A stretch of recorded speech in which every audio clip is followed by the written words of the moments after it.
Terpantas, terkini dan sahih. Bila-bila masa, di mana jua. Berita di jari. Subscribe YouTube Bulletin TV3. Buletin pagi 14 Julai anda bersama dengan saya Siti Khadijah Jaafar. Tajuk utama pagi ini. Isu video seks, polis tahan beberapa individu dalang dikenal pasti. Banjir di India, 10 orang maut, sejuta penduduk dipindah.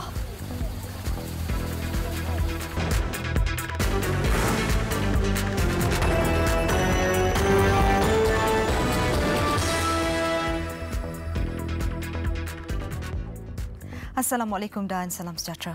Yang di-Pertuan Agong Al-Sultan Abdullah Riayatuddin Al-Mustafa Billah Shah selesai mengerjakan umrah di Mekah bersama-sama jutaan umat Islam yang kini berada di Tanah Suci pada musim haji ini. Sepanjang melakukan ibadah itu, Sri Paduka yang dikawal anggota keselamatan Arab Saudi turut diiringi putera baginda Tengku Amir Nasir Ibni Al-Sultan Abdullah. Al-Sultan Abdullah turut berpeluang mencium Hajarul Aswad yang terletak di sudut timur Kaabah. Tengku Amir Nasir turut membantu menggunting rambut Sri Paduka ketika melakukan tahalul. Sri Paduka berada di Arab Saudi untuk melakukan lawatan khas 3 hari bermula Jumaat lalu atas undangan Raja Salman Abdul Aziz Al Saud. Pada hari pertama lawatan itu, baginda berangkat mengunjungi Madinah dan mengadakan perjumpaan dengan rakyat Malaysia di sana. Sri Paduka dijadual berangkat pulang ke Kuala Lumpur dari Jeddah pada jam 5 petang ini.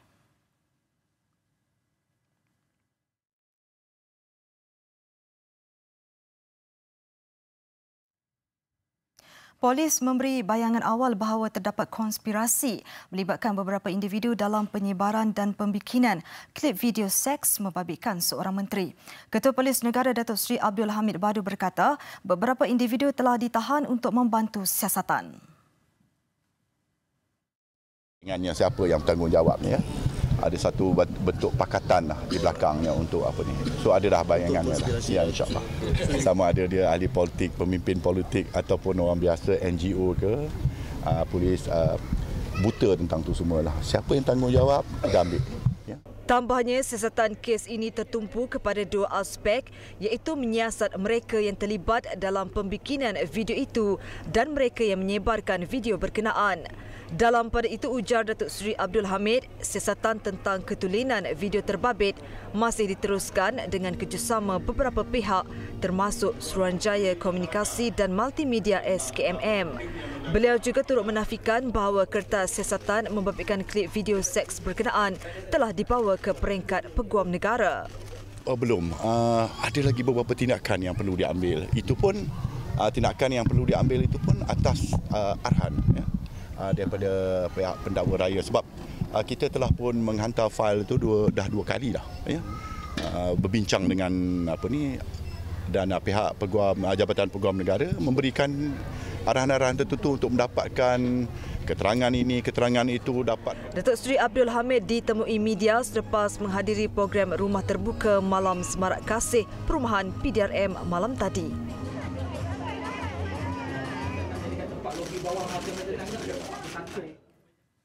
Sebuah kilang bahan kimia yang beroperasi di Taman Perindustrian Pulau Indah, Klang, Selangor terbakar.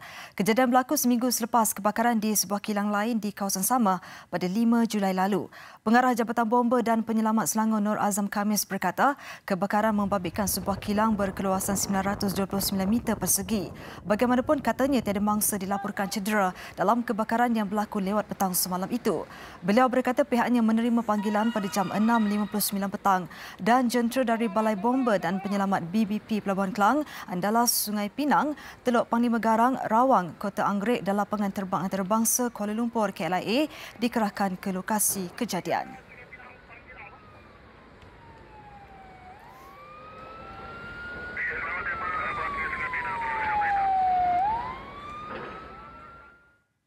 Satu jawatan kuasa siasatan dalaman telah ditubuhkan Kementerian Kesihatan Malaysia KKM bagi menyiasat dakwaan membabitkan orang asli telah dipaksa kaki tangan kementerian itu untuk menyertai program perancang keluarga. Menterinya Datuk Seri Dr. Zulkifli Ahmad berkata laporan jawatan kuasa itu dijangka diketahui selewat-lewatnya 26 Julai ini. Of course, I would want to, make sure that my staff, not be just simply, alleged over many things of allegations of this sort.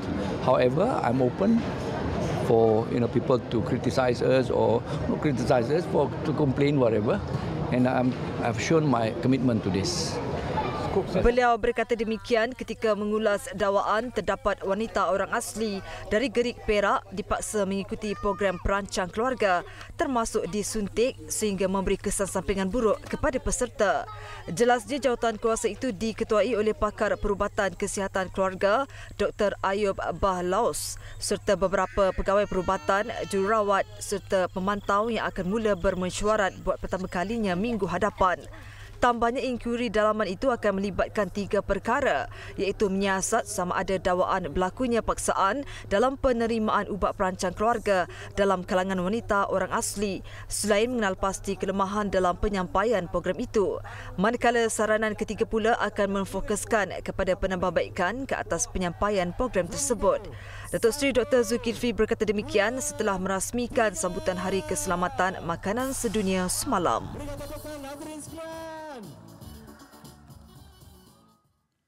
Demi mengukuhkan institusi kekeluargaan, bidang kemahiran keibubapaan telah diiktiraf oleh Kementerian Sumber Manusia. Timbalan Perdana Menteri Datuk Seri Dr. Wan Azizah Wan Ismail berkata, bidang berkenaan dimasukkan ke dalam senarai latihan bidang berdaftar di bawah Tabung Pembangunan Sumber Manusia HRDF. Ujar beliau, Lembaga Penduduk dan Pembangunan Keluarga Negara LPPKN dilantik sebagai penyedia latihan keibubapaan berdaftar kepada majikan sektor swasta untuk tempoh 3 tahun mulai 9 Julai lalu. HRDF telah bersetuju membiayai 500 orang pekerja swasta terawal yang menghadiri kursus keibubapaan LPPKN pada tahun ini dengan nilai yang berjumlah RM62,500.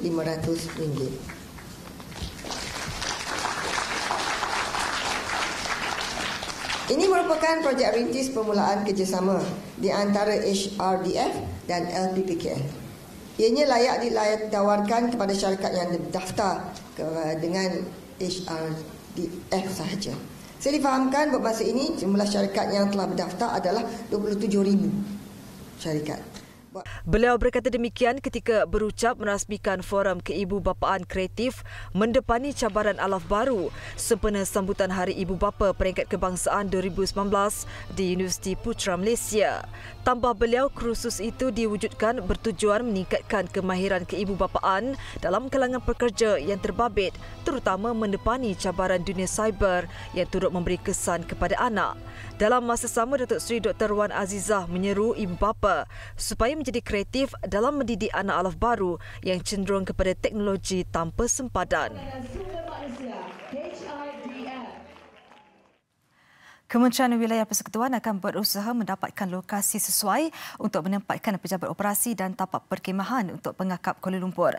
Menurut menterinya Khalid Samad, pihaknya juga akan mencadangkan kepada Dewan Bandaraya Kuala Lumpur DBKL untuk memberi keutamaan kepada pengakap melakukan aktiviti di taman rekreasi sekitar Kuala Lumpur. Kementerian Wilayah Persekutuan akan bekerjasama dengan Pergerakan Pengakap Malaysia untuk mendapatkan spesifikasi yang diperlukan untuk membuka pejabat dan tapak perkhemahan. InsyaAllah lah kita akan cuba usahakan dia punya spesifikasi yang diperlukan pun belum lagi dinyatakan secara khusus. Lalu kita nak tahu kalau nakkan ini pejabat tu berapa luas tapak pejabatnya yang diperlukan, mana kedudukannya, dan begitu juga dengan soal tapak perkhemahan. Kita perlu tahu juga apa yang diperlukan, tetapi ianya merupakan satu perkara yang saya rasa wajar untuk pihak kementerian berusaha untuk membantulah. Khalid ditemui ketika majlis penyampaian pingat dan sijil anugerah pengakap raya kepada 99 ahli pengakap di wilayah Persekutuan Kuala Lumpur. Pada majlis itu, daripada 99 penerima, 28 adalah pengakap raja tahun 2015, 42 bagi tahun 2017 dan 29 bagi tahun 2019. Dalam majlis yang sama, Khalid Samad turut dilantik sebagai Presiden Persekutuan Pengakap Malaysia wilayah Persekutuan Kuala Lumpur.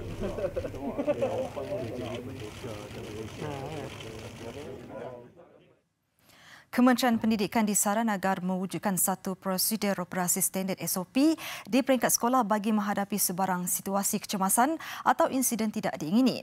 Aktivis sosial Tan Sri Lee Lamtai berkata SOP sebegitu adalah perlu kerana boleh memberi panduan kepada pihak sekolah, murid dan guru. Menurut Tan Sri Lee, SOP seumpama itu mampu menangani situasi seperti pencemaran alam sekitar yang berlaku di Pasir Gudang baru-baru ini.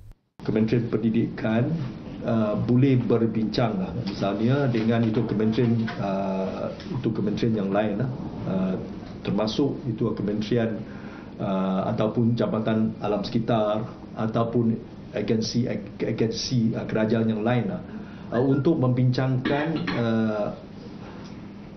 untuk mewujudkan satu SOP yang boleh diaplikasikan. Katanya dalam kes di Pasir Gudang itu misalnya, ramai pelajar mengalami trauma dan fobia kerana semua pihak tidak menjangkakan insiden itu akan menjadi serius. Justru aspek yang boleh ditekankan termasuk pemilihan peralatan dan alat keselamatan yang boleh digunakan oleh pelajar dan warga sekolah. Terdahulu, Tan Sri Lee menghadiri perasmian kem motivasi UPSR anjuran Yayasan Equal di Skudai, Johor Bahru. Sementara itu, Kementerian Pendidikan didesak mengeluarkan satu kenyataan rasmi atau surat berkeliling kepada warga pendidik berhubung peperiksaan percubaan bagi pelajar tingkatan 3.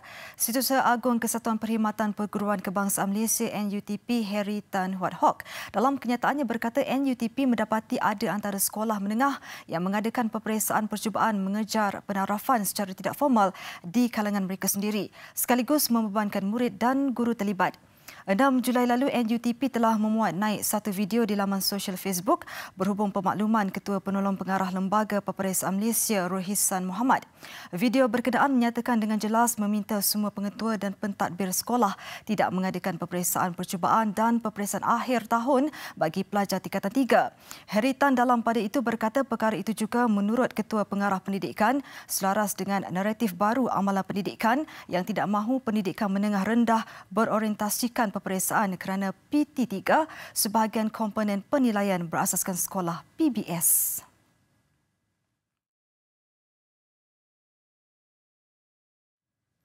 Agensi Anti Dadah Kebangsaan AADK Pulau Pinang mengambil pendekatan mendekati golongan berisiko bagi mengekang aktiviti penagihan dadah. Inisiatif diambil agensi itu yang turut menyasarkan golongan gelandangan, pengemis dan penganggur di sekitar Georgetown.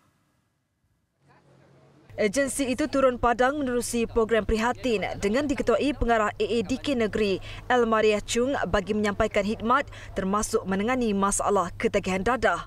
Program disertai 92 orang termasuk sukarelawan dan ahli-ahli NGO. Golongan sasar didekati sekitar Masjid Kapitan Keling, Jalan Lebuh Chulia, Jalan Penang, Jalan Lebuh Lid selain di sekitar Kompleks Tun Abdul Razak Komtar. Apabila menyebut mengenai kawasan PDH ataupun kawasan berisiko tinggi ini adalah antara usaha-usaha kami untuk memastikan supaya kawasan ini dapat dibersihkan, dapat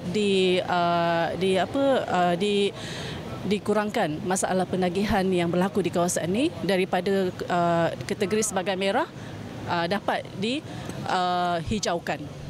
Pendekatan itu juga membolehkan golongan terbabit tampil secara sukarela, mendapatkan khidmat rawatan dan pemulihan. Bantuan itu menerusi Pusat Penyembuhan, Rawatan dan Pemulihan CCRC, Pusat Perkhidmatan, Rawatan dan Pemulihan CCSC dan Klinik Cure and Care AADK. Jelas Elmariah, semua khidmat itu secara percuma mengikut tempoh rawatan. Besar impaknya. Selepas hasilnya, pantas menampilkan prosiding ini secara dalam keuangan maya. Berita di jari. Subscribe YouTube Bulletin TV3. Luar negara, hujan lebat monsun di negeri Assam, Timur Laut India menyebabkan lebih 1 juta penduduk terpaksa berpindah. Banjir kilat yang berlaku mengorbankan sekurang-kurangnya 10 orang sejak 72 jam yang lalu. Menurut pihak berkuasa, sungai Brahmaputra yang mengalir dari pergunungan Himalaya ke India dan ke Bangladesh melimpah ke tebing sehingga menenggelamkan lebih 1,800 perkampungan di negeri itu. Seramai 10 orang maut dalam beberapa insiden lemas berasingan sejak 3 hari lalu. Menurut Buletin Banjir Kerajaan Negeri, hujan lebat menjejaskan sekurang-kurangnya 25 daripada 32 daerah di Assam. Badan Sumber Air Persekutuan berkata, paras air di Brahmaputra dijangka meningkat dengan ramalan hujan lebih banyak dalam tempoh 3 hari lagi. Menteri Sumber Air Assam, Keshbab Mahantra berkata, Assam terkena dengan teh berkualiti tinggi dan ia berdepan banjir dan hujan lebat sejak beberapa tahun. Kekerapan banjir hingga meragut puluhan nyawa dan memaksa ratusan ribu penduduk berpindah. Negeri itu berada dalam tahap amaran maksimum memandangkan ramalan hujan lebat untuk tempoh beberapa hari akan datang.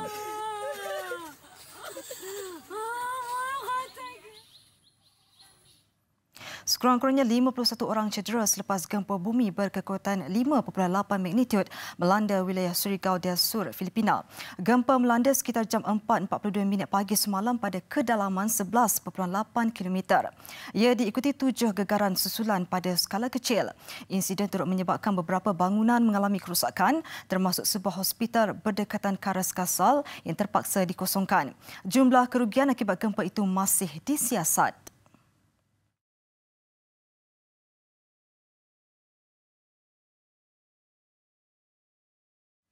Setiausaha Buruh Amerika Syarikat Alexander Acosta meletak jawatan ketika siasatan baru dilancarkan berhubung cara beliau mengendalikan kes dakwaan salah laku seks terhadap pembiaya dana Jeffrey Epstein. Acosta dalam kenyataannya berkata beliau tidak mahu menimbulkan gangguan terhadap pentadbir Amerika Syarikat disebabkan kepimpinan beliau ketika mengendalikan kes Epstein lebih sedikit lalu. Peletakan jawatan Acosta akan berkuat kuasa dalam masa 7 hari. Susulan itu, Presiden Donald Trump menamakan timbalan Setiausaha Buruh Patrick Pizzella sebagai pemangku Setiausaha Buruh. Trump juga memaklumkan peletakan jawatan Acosta adalah atas kehendaknya sendiri dan bukannya diarah untuk berbuat demikian.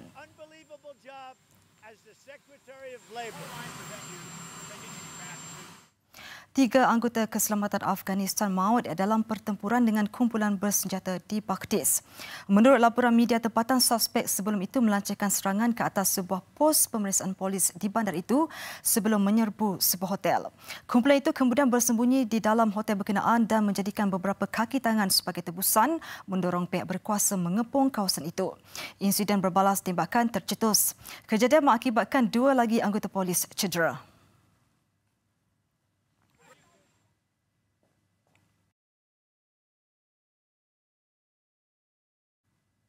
Britain dilaporkan telah menghantar kapal perang kedua bagi meningkatkan kawalan keselamatan di perairan Teluk.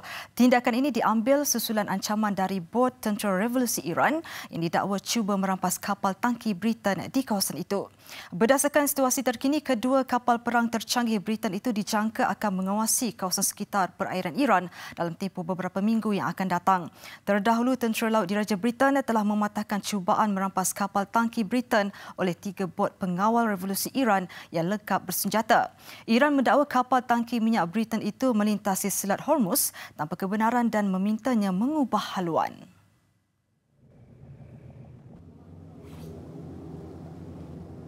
Besar impaknya. Tular selepas hasilnya. Pantas menampilkan prosiding ini secara dan keuangan maya. Berita di jari. Subscribe YouTube Buletin TV3. Sukan. Saingan Liga Super kian menghampiri penghujung saingannya. Jawara bertahan Johor Darul Takzim terus berada dalam kelas tersendiri membenam Kuala Lumpur 4-0 sekaligus meletakkan pasukan lawan dalam keadaan bahaya disingkirkan dari saingan utama berbaki satu lagi perlawanan. Kedah merakam kemenangan 4-2 ke atas Perak sekaligus berpeluang untuk mencabar kedudukan kedua yang dihuni Pahang. Begitu juga dengan Selangor yang turut mempunyai peluang selepas mengalahkan PJ City FC. Dua pasukan kelompok bawahan PKNP FC dan Felda United mencetak keputusan satu sama untuk terus berusaha menyelamatkan diri menuju aksi terakhir kempen. Di Stadium Persatuan Bola Sepak Kuala Lumpur KLFA Ceras, tuan rumah yang melayan kunjungan Johor Darul Takzim JDT terlebih dahulu meraih penghargaan apabila Ketua Pasukan Indra Putra Mahyudin diberikan pengiktirafan hasil kejayaan merekod 100 gol dalam saingan Liga. Selepas sepak mula Kuala Lumpur diasak bertubi-tubi oleh JDT memaksa penjaga golnya bekerja keras menyelamatkan percubaan. Gawang tuan rumah bolos jua minit ke-15 hasil punjudah Gonzalo Cabrera. 13 minit berselang, JDT sekali lagi memerangkap pertahanan tuan rumah membolehkan Diego Luis Santo menghasilkan gol kedua. Kuala Lumpur memperoleh beberapa kesempatan untuk menghasilkan jaringan tetapi dihampakan kecekapan penjaga gol pelawat. Usaha mereka untuk bangkit kian pudar apabila minit ke-61 rempatan kencang Muhammad Nazmi Faiz Mansur melebarkan kedudukan 3-0 buat skuad Harimau Selatan. Jaringan terakhir permainan dihasilkan Diogo 10 minit berselang untuk melengkapkan kemenangan 4-0 JDT. Ianya kekalahan ke-15 Kuala Lumpur dan menghuni tangga terbawah. Tetapi dibezakan dua mata dengan dua lagi pasukan PKNPFC dan Felda United di zon penyingkiran.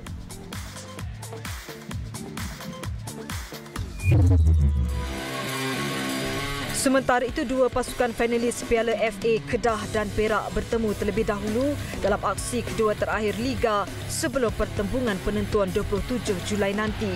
Berjaya menguasai permainan sebaik sepak mula, Perak terlebih dahulu mengejutkan Kedah menerusi tandukan ketua pasukan Syahrul Muhammad Saad minit ke-28. Namun kelonggaran bahagian pertahanan pelawat dihukum tuan rumah dengan menyumbat 2 gol dalam tempoh 5 minit menerusi Anthony Balan yang menyamakan kedudukan pada minit ke-40 disusuli tandukan Renan Elvis sejurus sebelum rehat untuk Kedah mengubah kedudukan 2-1. Perak terpaksa menunggu hingga minit ke-79 untuk mengikat keadaan 2 sama hasil sepakan penalti Ronaldo. Tetapi tuan rumah yang mempamerkan kesungguhan di penghujung permainan sekali lagi meraih hasil dengan 2 jaringan pantas dilakukan Fernando Rodriguez minit ke-89 dan masa kecederaan memastikan kemenangan 4-2 memihak Kedah. Sekaligus naik satu anak tangga dan menyaingi Pahang yang dipisahkan 3 mata bagi perebutan tempat kedua Liga. Selangor juga menghidupkan peluang untuk meraih tempat kedua selepas meraih 3 mata penuh dengan menewaskan PJ City FC 3-0. Skuad Red Giants mendahului 1-0 separuh masa pertama menerusi jaringan Endrick Dos Santos 2 minit sebelum permainan berhenti rehat. Di separuh masa kedua, mereka menambah 2 lagi jaringan. Masing-masing dilakukan menerusi Khairil Muhyiddin Zamri dan Ifridaya Omusuyi dalam tempoh 4 minit iaitu minit 56 dan 60. Merakam kemenangan ke-9, Selangor naik ke tangga ke-4 berkongsi 34 mata dengan Kedah, sementara PJ City pula di tangga ke-9 Liga.